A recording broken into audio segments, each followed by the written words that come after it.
Hello guys! Welcome to my channel again. So, ito nga pala yung aking part 2 ng Boracay trip. Ayan, yan yung paglabas ng pinagstayan namin na hotel. So, station 2 po ito. So, ayan. White sand talaga dito and maganda ang dagat, malinis. So, magkakatabi lang po ito. Station 1, 2, and 3. Medyo malayo lang talaga ang lakad. So, kailangan nyo talaga ng energy dito. So, ayan. Madaming tambay dito sa labas. Mga nagtitinda, nag-aalok ng henna tattoo, at mga magpapamassage, and then magpapabayad ng buhok. Ayan. So, ngayon ay magkikita kami ng kapatid ko dyan kasi hindi namin siya kasama sa hotel. So, ayan, magkikita kami doon sa isang kainan. And siya nga pala guys, ayun yung mga bilihan ng mga souvenirs. So, pipili na lang kayo ng tindahan na pwedeng makatawan. Ayan. Yung iba mahal, yung iba mura. Kasi nga, tourist spot ito sa Pilipinas. Ayan, puntahan din ito ng mga foreigner, ganun. Ayan. So, pupunta kami ngayon sa isang kainan dito.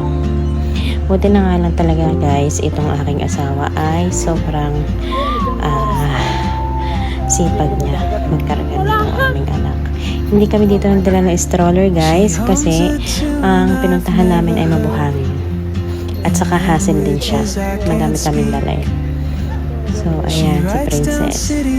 Biruin nyo guys, 1 year old pa lang siya, nakapag-Boracay na siya. Eh, ako 33 years old na nagpag-Boracay. Yun lang. So, at least nakapunta na din. Kailangan din talaga na ma-prepare ang budget and sarili dito sa pagpunta, sa pamamasyal. So, ayan. Ayan, guys. Medyo malayo lang talaga itong lakad na ito. Ayan. Madami nag-aalok dito, yung mga activities. So, ayan, in the morning, nag-buffet kami. Breakfast buffet. Yung aming hotel ay included ang breakfast buffet ng 3 days. 3 days pala kami dito guys. So, 3 araw kami full tank sa madami silang foods, and then may mga taho dito. Ayan. Sayang lang talaga at itong aking anak ay hindi na kakakain. Madami pa naman pagkain. Kaya siguro niyang tumaba kagaya ko. Charing. So ayan yung taho station, diba? Limited siya. And may mga fruits, and then mga sweets, bread, yan, salad. Yan. Oh, ayan guys. And then after namin itong kumain ay mag-activities kami sa labas. So, ayun yung pinaka day 1 namin. Ayan. Paulit-ulit lang ang video dito guys.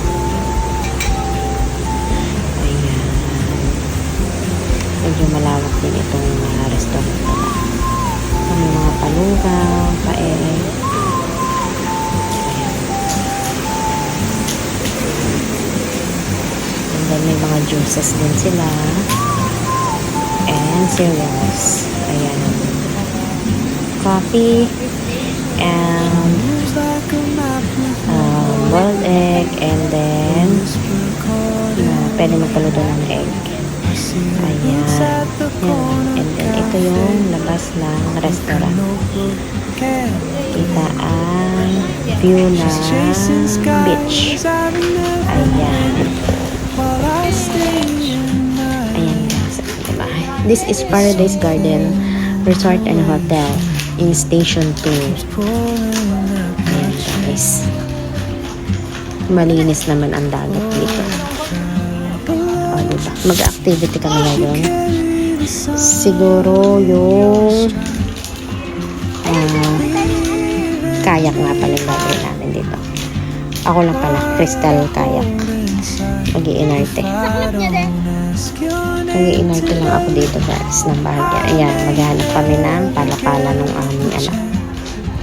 Ayan guys. O diba, medyo mahaba tong video ito guys.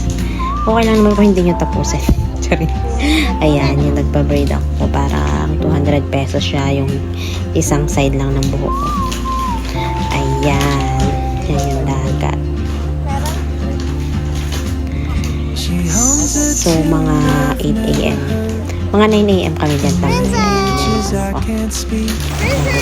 O, diba? Ayan. That time ay hindi pa ganun ka init masyado. Kasi nga medyo maaga pa. So, pagpatanghali, mainit na talaga. Nugnog ka pagkaahon mo sa dagat. Kasi nga sa sobrang init sa Pilipinas, di ba? Ayan. Yan yung tubig ng dagat, di ba? Sobrang linaw. Masarap talaga dito mag-swimming. Di ba? Pagtuwa yung ano ko maglaro. And then yan sila magladi. Naligo sila sa dagat. Ako nga pala guys ay hindi nakaligo dito kasi that time nag-crystal ako arte-arte. And then after, hindi ako nakapaligo. Mami! Ay, nahanap ako. Feeling ko pag akong kumaitim ako. Parang ganun. Ayan. So sila lang magladi. Enjoy na naman. Nakakatuwa lang talaga. Tapos nakapag-Boracay itong aming si Colette at the same time. Kaming dalawang mag-asawa. Diba? Hindi namin to nagagawa dati before nung jowa pa lang kami. So ngayon kami bilang isang pamilya, tutuparin namin lahat ng mga gusto namin mapuntahan. And bonus na lang din at kasama namin itong aming batang si Colette. Kahit hindi niya naiintindihan, bibigyan namin siya ng magagandang memory sa mga bata pa siya. Ayan. O, diba? Madaming nagsasabi na hindi pa naiintindihan ng bata ay dapat hindi muna napunta sa mga ganito. Pero bilang isang magulang, mas masaya para sa amin ang na-enjoy bilang isang pamilya mapuntahan ang mga gustong lugar. Ayun lang. O diba? Ikwento pa diba? Ayan. So ligo-ligo sila mag-daddy. Yes. And then ayan. Medyo matagal lang talaga ang pag-video ko dito. Santing na din ang araw dito pero umaga pa lang ito guys. Ayan, paulit-ulit lang naman yung pag-video ko dito. Natutuwa kasi ako sa linaw ng dagat, ng linis ng buhangin. Parang pareho lang ito ng buhangin dito sa Dubai na ganito kaputi. Kasi pag nagdadagat kami dito, ganyan lang din yung dagat. Ayan si kulit namin. Ayan si kulit namin nagpe-play. Walang papunas natin. Diba? Nakalubog na siya kanina sa dagat, so nagpe-play sila. Ayan. Naligo ulit sila. Sinulit nila ang pagligo sa dagat. So tuwan-tuwa naman. First time niyang maligo sa dagat. After 1-year-old niya ay namasyal kami dito. Staycation na din. So, ayan. Nagpa-braid na nga din ako dito guys. 200 pesos ata yung aking binayad kay ate. Half lang to. Kasi, hindi mo naman siya pwedeng tanggalin pagkalagay at masakit din sa amin. And sayang din yung arte-arte sa buhok, diba? So, ayan. Ayan si kuya, yung picture sa akin. Parang ang bayad ko lang dito guys ay 150 to 200 pesos. Ilang minuto lang yun. Basta tuturuan ka niya kung paano ang posing. Ayan. Tapos ayan yung swimming pool ng hotel. Diba? Malawak ito. Ito yung sinasabi ko sa inyo na malalim. So, kailangan nyo talaga dito ng bantay. magbabantay sa inyo. Kung sakali mapupunta kayo sa malalim na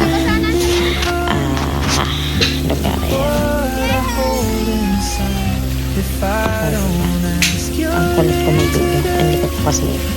Ayan si kulit, oh. Diba? Alam mo talaga naiintindihan mo. Yeah. Kumano na nga ako pagmumukha niya. At saka, piling ko nang itim na ako para iisang araw pa lang.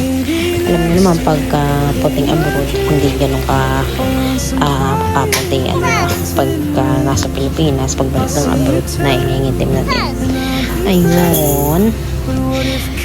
Tapos yun, swimming na naman sila mag-daddy. Palibhasa itong aking asawa ay matangkad. So, abot-abot niya ito talaga swimming pool. Ako kasi pandak lang, guys. Nasa 5 feet lang ata ako. 5 feet. Ayan. Sarap pa naman sana maglublob dun. Kaya lang ampos na ako. Ako kasi, guys, ay ayaw ko nga ng hindi ko naabot yung ilalim pagka nagsuswimming. So, ayan. Naglakad na ulit kami. Yan, may mga shakes pala nga dito, guys. Inasal, Jollibee, McDo, at ayun ang mga kainan dito. Pero syempre, madami din kainan ng mga restaurant na mga shala. Ayan. Pero kung mga nagtitipid kayo doon kayo sa mga fast food, medyo malayo lang talaga. Maglalakad pa. And then, ayan. May mga KFC.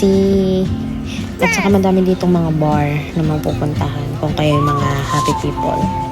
So, sa gabi makakapag-enjoy talaga kayo. Kami kasi ay hindi nakapag-ganon at may kasama kaming bata. So, itinutulog na lang namin at maghapon din kaming pagod kalalakad, kabubat itong aking anak. Kahit yung asawa ko ang mas pagod sa akin. O, diba? O, ayan.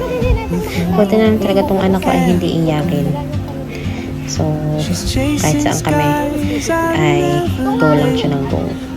So, ayan. Yan nga pala yung kapatid ko, guys. Ayan. Sinama namin siya dito para may taga-picture kami. Charing. Ayan. Pero hindi namin siya kasama sa hotel. Nag-book siya ng kanya. Mas mura nga pag hindi. Ayan.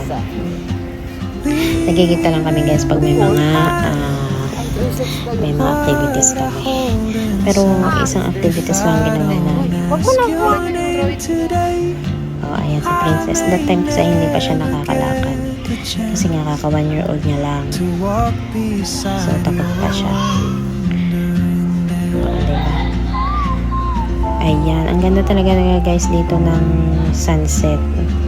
Talaga pinapanood ito ng mga tao. And then yan. Yan yung pahapon ata. Oo. Ayan, picture. Ayan nga, sunset. Sunset talaga yan, guys. Ang ganda niyan.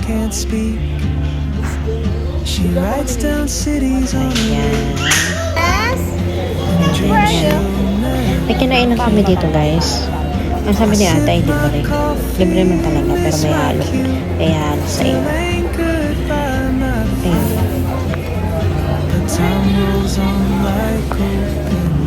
Ayan.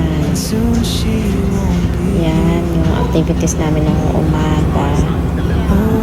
Ay, ano nga yung ginawa namin? Ulan hopping, saka nagpunta kami ng Crocodile Island, at saka nagkaya kami at kumain ng buffet. Pero ang bayad namin dyan, 800 pesos. 800 pesos per person. Ayan yung mangrove. Ayan yung mangrove area. Ito yung pupuntahan namin puntang kayak. Medyo malayo din ang lakarin nyo, guys. 20 minutes ata yun kasi nga papasok pa. Tapos madami din dito mga batang parang naliligo. Ewan ko ba? Ayan. Mangrove daw yun. O, diba? Malayo lang talaga itong lakad na ito. Siyempre, hindi ka man dito makakapagpayong. At kayo ay nagbe-beach. So, itim kong itim ang labanan. Ganon. O, diba? Sobrang haba nga pala nitong video kong ito. wala na ako masyadong masabi. Hindi ko alam kung ito ay tatapusin ng mga nanonood, pero salamat sa panonood niyo guys, and i-follow and subscribe niyo naman ako. And pagka halimbawa ako ay naka 200 followers, magpapa-giveaway tayo. Just like and share. Ayun lang. Ayun lang, diba guys? Lakad kung lakad. Yan, medyo malapit na kami dyan. Ayos naman yung kinainan namin na buffet. May mga fruits, adobo ata yung ulam, saka isda. Parang ganun. Ayan. So, madami din kami magkakasama dun sa bangka. Yung iba pwede ditong may ATV yung may ATV din, pero magpapaiwan ka kami kasi hindi na ng ganun. So yun nga yung sinasabi ko sa inyo, at pagkatapos dito ay pumunta kami sa Crocodile Island. Ayan. Yun, hindi ko ata na-videohan yung pagkain namin doon sa buffet. Medyo malayo lang talaga to. Kahit pinas-forward ko na to, malayo pa din pala. Ayan.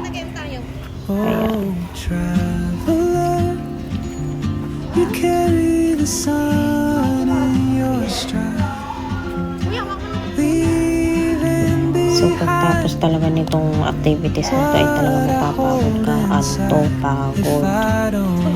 Ayun.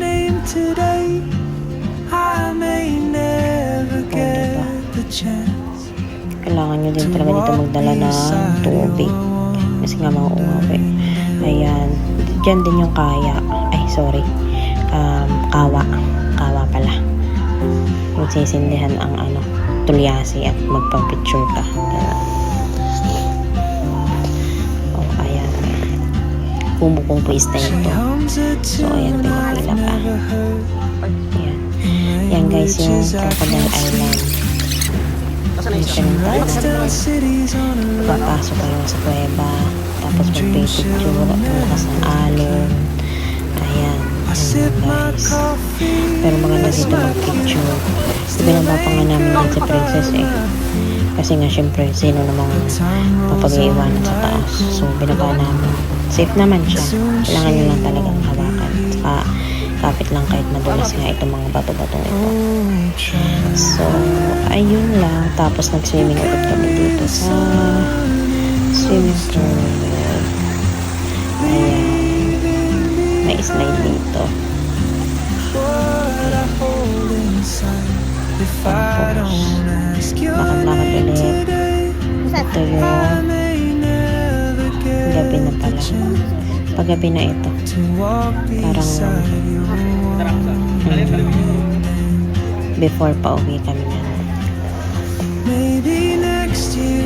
Lakad-lakad lang kami dyan. Masarap naman dito maglakad-lakad sa pahapon, lalo malilong. Kailangan lang talaga umaura-ura dito para syempre madami ba yung pang-upload sa inyong social media account. So ayan, partner kami ng anak ko. Ayan. Mahaba kasi itong dress ko, so ginawa ng pinsang ko, pinartner dito sa aking anak, ginawa niya ng dress. So ayan, naging partner na kami, parang couple kami. Ayan. So magandang sipag talaga ng asawa ko mga. So ayan lang guys ang aming Boracay Adventure 2024. And ayan, so in love this view. Gusto ko talaga yung mga ganyan, kinikilig ako.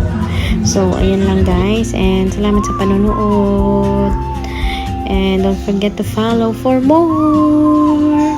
Ayan, yung arte-artehan namin and yung kayak. Okay. And then yan yung kawa. Yan yung sinasabi ko sa inyong kawa. And kami couple magmami. Ayan lang. Thank you guys for watching. Bye bye.